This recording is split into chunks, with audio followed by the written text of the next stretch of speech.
Hey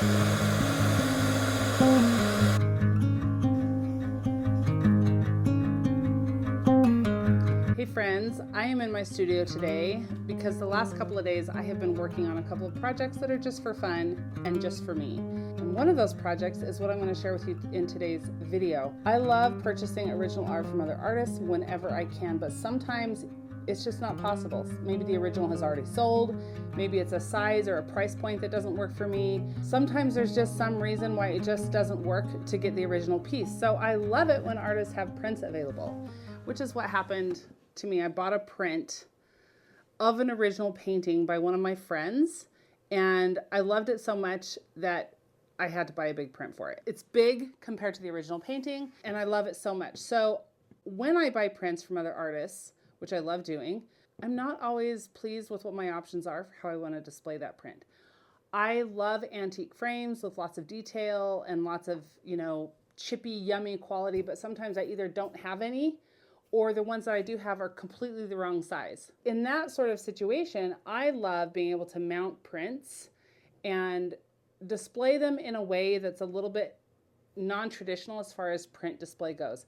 I also am not like a huge fan of highly reflective surfaces like glass. I want to be able to just see the print. I don't want to compete with reflections to be able to be able to see what's in the print. So here's a little sneak peek at the print that we're going to work on in today's video.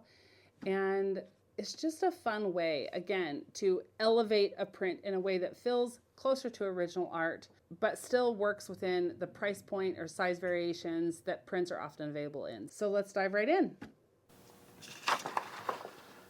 This is a print that I bought, I think it was a Society 6 print. The original artwork was done by my friend, Marianne Parsons. If you follow her, you would recognize her style and her beautiful work. She's an oil painter.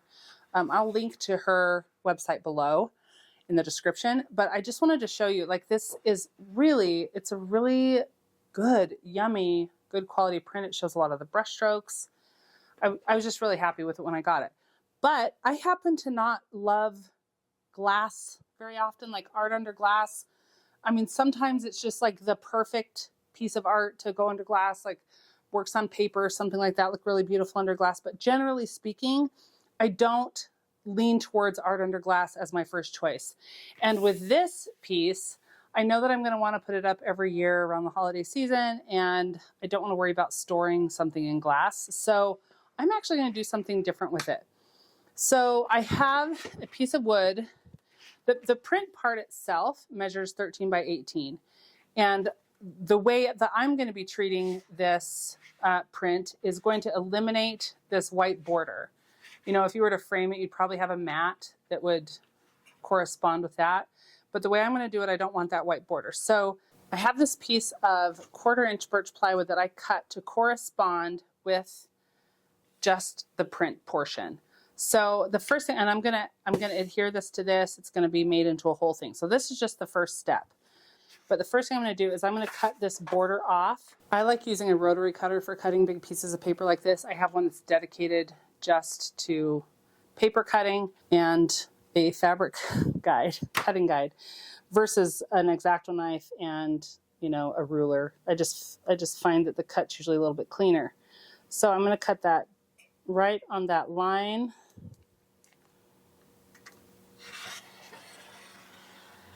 Usually as long as I have at least 2 of them done, it's good enough. But I'll go ahead and cut all 4. Might actually be easier with this heavy paper. A lot of the times when I'm mounting something like this, the paper isn't quite this heavy. So it's easier to just sand it off once it's dried.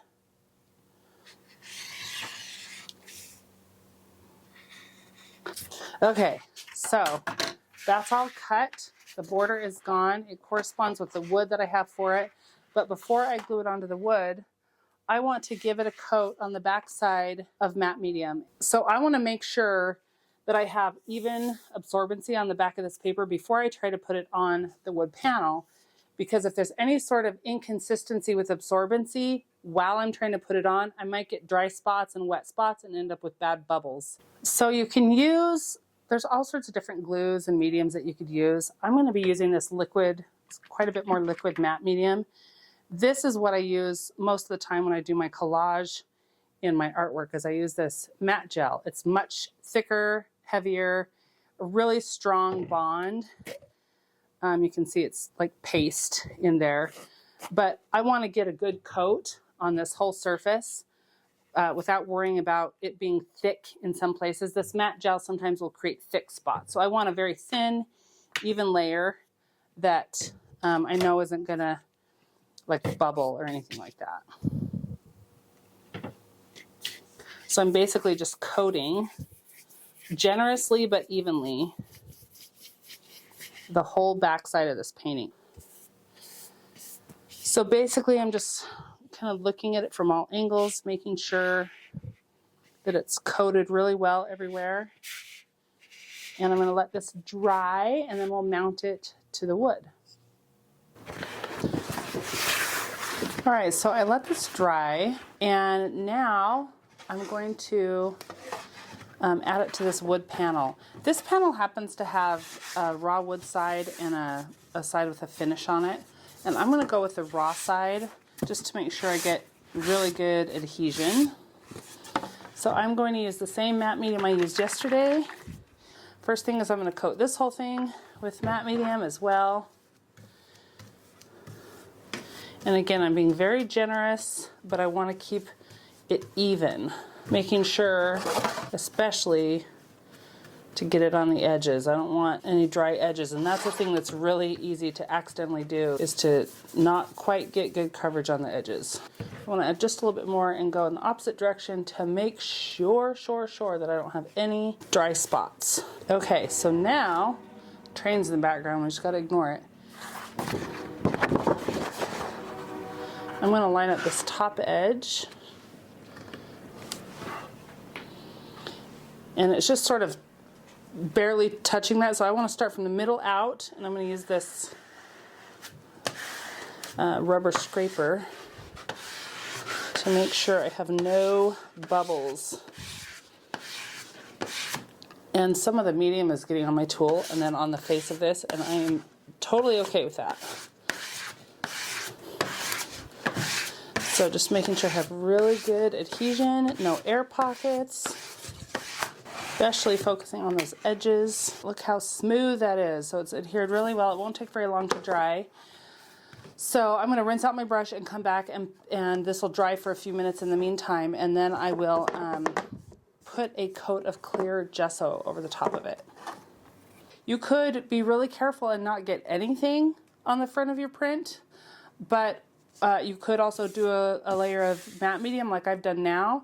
Just adds a little bit more protection if that matters to you. The reason I'm going to add clear gesso is because I think, pretty sure, I want to add a thin layer of encaustic medium over the top of this, just to give it like a little yummy, luminous veil that kind of would soften everything visually a little bit. So you could stop here, or you could keep going, and I'm going to keep going. So this is my favorite brand of clear gesso by far. There are lots of good clear gessos out there. They're all great. I have no complaints about any of them, except for how I use it. I want one that's really, really toothy and really clear. It dries really clear. And this to me is the one that I have found that fits those two requirements that I like. So I want it very toothy and very clear. So this one's my favorite. It's a Liquitex brand. And I'm just gonna, you could coat it, you know, with brush strokes going all the same way if you want, but I'm just going to kind of get it on there in sort of a cross-hatching motion. And the reason I'm doing this is because I want to give that encaustic medium its best chance of adhesion. Because the rules, the traditional rules with encaustic medium are that you cannot add them over the top of any sort of acrylic or latex medium. There are good reasons for those rules that involve, you know, a lot of risk and specificity, but I have been putting encaustic medium over the top of clear gesso and even acrylic paint for 17, 18 years and have had really good success with that. So there are variables, you know, temperature and how thick and how much heat you expose the piece to as you're adding that encaustic medium. And what I'm not going to do is fuse multiple layers of encaustic medium together. I'm just putting basically like a finishing coat of encaustic over the top. And I have found that though it usually adheres just fine with matte medium underneath, it seems to be a little better, maybe it's just in my mind, on the clear gesso that has a little bit of a tooth. So I'm going to let this dry. You can see how it goes on pretty milky. It's definitely got, you know, it almost could look like I ruined it, but it's not. It'll dry clear. All right, I'm going to let this dry, and once it's all dry, we're going to get the encaustic medium out and put a beautiful veil of encaustic over the top of this. Okay, let me just show you how this is looking so far. So the gel medium, you can see it better in person, or excuse me, the clear gesso makes a little bit more of a matte sheen. So it's not quite as shiny as the matte medium that I had. And I love that with the clear gesso. Also, what you can't see, but you can probably hear it, is how it's kind of like 400 grit sandpaper. It's a little rougher, quite a bit rougher actually than the matte medium was. This is probably a good time. I should put some paper under this. Hang on. Okay, that's better. I have a little bit of paper under here just to protect the table. I'm not trying to keep my table pristine. It's just hard to scrape the wax up off it sometimes. This is just a 1/4 inch panel. I'm going to recess this in a frame when all is said and done. So I don't care what the side looks like. But another option is you could buy an artist panel with a cradle, a frame, you know, this cradle part, and you could adhere it just to the face of that. So this could be just ready to hang like that. You don't have to add an additional frame. You could paint this, you could collage this, you could have the image wrap around it if you want to get a bit smaller substrate. So there's a lot of variations on a thing that you could do. So this is my encaustic medium. It's just clear medium. It looks yellow here, but that's just kind of the lighting and the way it looks like when it's in a thick layer like that. So the first thing I'm going to do is just trying not to overlap, but touching, for sure touching each swipe. I'm just going to do one full swipe all the way across. And I may not be able to get all the way across. It depends on how cool. Oh, I could. If the board was really cool, you know, it would probably stop the wax. The brush would catch before it got all the way across. So you can see I'm spilling like I do. You can see that wax. It's another kind of funky, milky layer at this point. It's got a lot of brush strokes in it.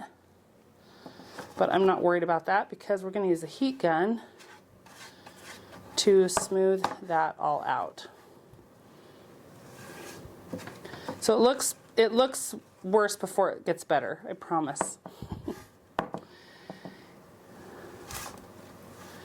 I will also say that I like wax better, the encaustic medium better over lighter colors.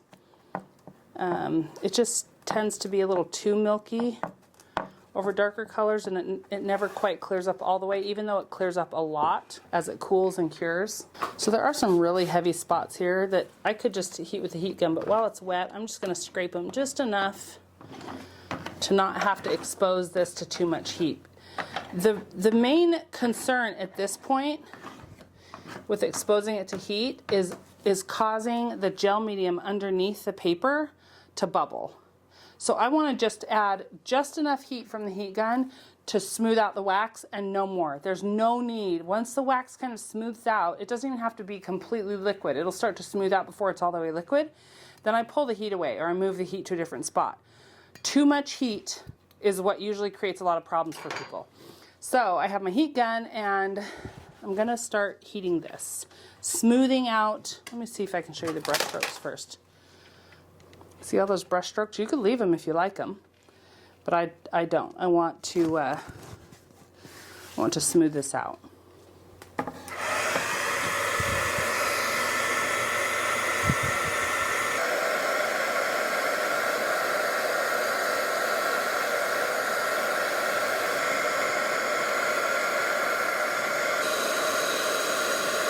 You can see how it gets shiny as it starts to melt, and then I just keep moving. I don't hold it in one spot. I don't want to start pooling the wax. I just want to smooth out those brush strokes.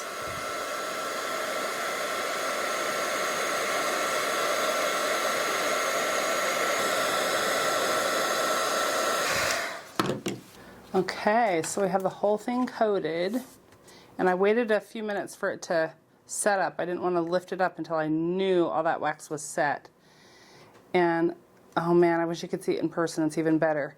There's this nice little luminous layer that will actually get more, less glossy, more matte over time as it cures. That's one of the things I love most about encaustic medium. It's also what some people don't like, and if you like it shiny, then all you have to do is kind of buff it with a dry rag every once in a while, and that'll keep it shiny. But I love this matte, mostly matte finish that it gets. And I get a little extra texture in there. And there's some neat little like pock marks and stuff that you can't see super well, but kind of right in there. Usually I rub like raw umber paint into that, and I'm using acrylic paint. Totally breaks the rules, but it's worked really well for me because I'm just pushing into low spots and letting it just like dry and live there. I'm not creating a skin of paint over the top of it. So I might do that, but I think I might do it with white to get kind of that wintry look that would go really well with this print. Also, I wanted to mention that if you've watched encaustic artists work before, you've probably noticed that they usually use a propane torch or some sort of what people would call like a blowtorch to smooth the wax. I'm just using a heat gun because I don't want that much heat. I don't want blowtorch level heat. I don't want to risk bubbling the paper or the paint underneath the paper. I don't want to risk burning the paper. So it does mean that it takes a little bit longer, but it feels so much safer in terms of like the limits that we're already pushing with this by combining encaustic medium and, you know, a print and acrylic mediums and all that kind of stuff. So that's why I use a heat gun, slow and steady, and it works out great. Even with a heat gun though, if you focus the heat in one place too long, you can still create that bubbling and still create that burning. And what will happen first is probably the encaustic medium will go from being nicely coated to like pulling away. And that's how you know, like, I need to back off with the heat, it's too much. So I'm gonna take this home. That's where all our woodworking tools are. And I'm gonna volunteer my husband to help me put a frame around this. And then it'll be done. I think it's gonna be so pretty when it's done. And then I'll have this special semi-handmade Christmas decoration that's also a print of one of my favorite friends / artists' work. So it's like a really fun way to kind of combine a couple little worlds there. So we'll let that cool and I'll take it home and then we'll move on to the framing. So it's been a couple of days and the encaustic medium had a chance to cool down really well and harden up a little bit more than when it's fresh. And then what we did, when I say we, I had my husband help me, we put this in a frame. I had some of this barnwood already with a little rabbet cut in it so that it would have a shelf for the panel to sit. I'm sure you could purchase frames like this. There are some where the frame would, or the print would be mounted from the back side. This one's mounted from the front. I wanted just a little bit of a reveal. I didn't want it sticking out too far, and I wanted a really thin profile. I didn't want anything to take away from the print itself. If I had a stash of really beautiful antique frames, I could have used something like that. I would have really enjoyed that too. Obviously, it's a kind of a holiday Christmas print, so it's going to go in storage for now because it's not anywhere near the holiday season, but I love that it's done and it's ready to go, and that it's a print, but it has this yummy, luminous, little bit textured encaustic layer over the top of it. It's one of the things I love most about encaustic, is just that different way it reflects light. And I just love this alternative way of displaying prints if you don't want to go the traditional glass in a frame method. So there you have it, a finished, mounted, encaustic coated print ready to hang. I really love how this turned out. I think the print quality is great to start with, but then adding that luminosity just made it that much more fun. So I hope you have fun giving this a try if you decide to try it. And if you're someone who has purchased prints from artists and you want to display them in maybe a little bit more unique way, I hope this gives you some ideas for doing just that.